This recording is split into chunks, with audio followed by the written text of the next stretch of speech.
ભગવાન કરતા ભગવાનનું નામ મોટું છે. શું કહેવાય છે? રામ સે બડા રામ કા નામ. આ ભગવાને બધી એમની લીલાઓમાં દર્શાવ્યું છે કે મારા કરતા મારું નામ મોટું છે. પણ કોણે ઇતિહાસ વાંચ્યા છે? કોણે પુરાણો ગ્રંથો વાંચ્યા છે? બસ બધા પોતપોતાની મસ્તીમ છે.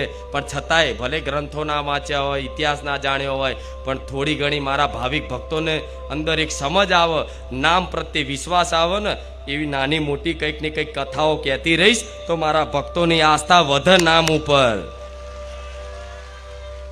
રામ કૃષ્ણ ભગવાનને પત્ની હતા, ખબર છે ને? એક રૂકમણી અને એક સત્યભામા. જાણો છો ને? એમ તો પત્ની તો 8 પત્નીઓ ગણાય છે, એમ તો ગણાય તો 16,000 પત્નીઓ ગણાય છે, પણ એ અલગ લીલા હશે ભગવાનની. પણ મુખ્ય કોણ? રૂકમણીજી અને સત્યભામાજી.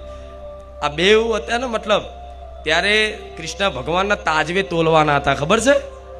હા, તો તાજવે તોલવાના હતા ને, તો સત્યભામાએ શું કર્યું? એક બાજુ તાજવામાં કૃષ્ણ ભગવાનને રાખ્યા અને બીજા તાજવામાં સોના, ચાંદી અને ઝવેરાત મૂક્યા.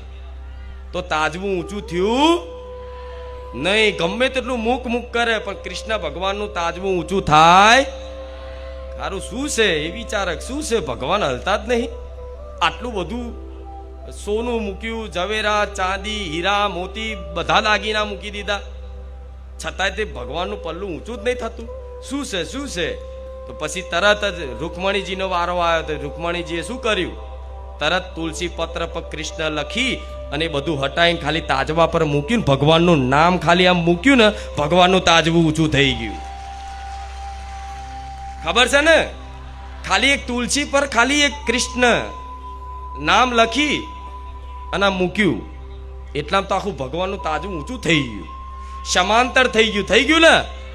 તે શું દર્શાવે છે?